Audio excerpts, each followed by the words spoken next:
प्राचीन काल में एक नगर में एक सेठ रहता था। उस सेठ के 7 बेटे थे और 7 बहुएं थी।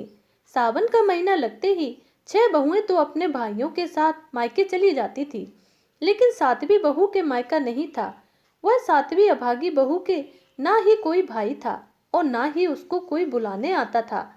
7वीं बहू बहुत दुखी रहती थी, इसीलिए उसने पृथ्वी के भार को धारण करने वाले शेषनाग को अपना भाई बना लिया। शेषनाग को भाई बना लिया तो शेषनाग भी भाई बनकर उसको लेने के लिए आ गए। क्योंकि 7वीं बहू ने बहुत ही करुणा युक्त दीन वाणी से शेषनाग जी को याद किया था, शेषनाग जी एक वृद्ध ब्राह्मण के रूप में प्रकट हो गए और 7वीं बहू को लिवाकर चल दिए। थोड़ी दूर का रास्ता तय करने पर उन्होंने अपना असली रूप धारण कर लिया। 7वीं बहू को अपने फन पर बैठाकर नागलोक को ले गए और उस नागलोक में निश्चिंत होकर के रहने लगे। पाताल लोक में जब वह निवास कर रही थी, उसी समय शेषनाग जी की कुल परंपरा में बहुत सारे नागों के बच्चों ने जन्म ले लिया। इतने सारे नागों के बच्चों को धरती पर विचरण करते हुए देख करके नाग रानी ने 7वीं बहू को पीतल का एक दीपक दिया और कहा कि इस दीपक के प्रकाश से तुम अंधेरे में भी सब कुछ देख सकती हो। लेकिन एक दिन अचानक से 7वीं बहू के हाथ से वह पीतल का दीपक नीचे गिर जाता है। नीचे नागों के छोटे छोटे बच्चे टहल रहे थे।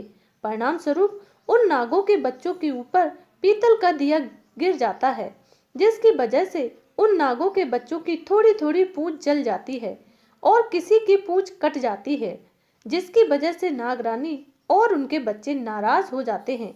इस घटना से इतने नाराज हो जाते हैं कि वह 7वीं बहू को उसके ससुराल भेज देते हैं।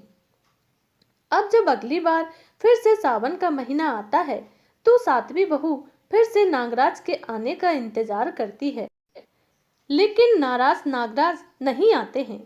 तो वह दीवार पर ही नाग देवता की आकृति को उकेर कर उनकी विधिवत पूजा करती है। लकड़ी के काले कोयले को दूध में घिस करके दीवार पर नाग देवता बनाती है। नाग देवता को हल्दी अक्षत से टीका करती है, दूध पिलाती है, विधिवत पूजा और मंगल कामना करने लगती है। इधर नागों के क्रोधित बालक अपनी माँ के पास शिकायत लेकर के जाते हैं कि सेठ की 7वीं पुत्रवधू ने हमारी पूंछ को जलाकर काट दिया है, इसीलिए हम आज उससे बदला लेने जाएंगे। छोटे छोटे नागराज 7वीं पुत्रवधू से बदला लेने के लिए जब जाते हैं, लेकिन जब देखते हैं कि पुत्रवधू तो उनकी विधिवत पूजा श्रद्धा पूर्वक कर रही है, यह सब देख करके बदला लेने आए नाग के बच्चे प्रसन्न हो जाते हैं और उनका क्रोध समाप्त हो जाता है।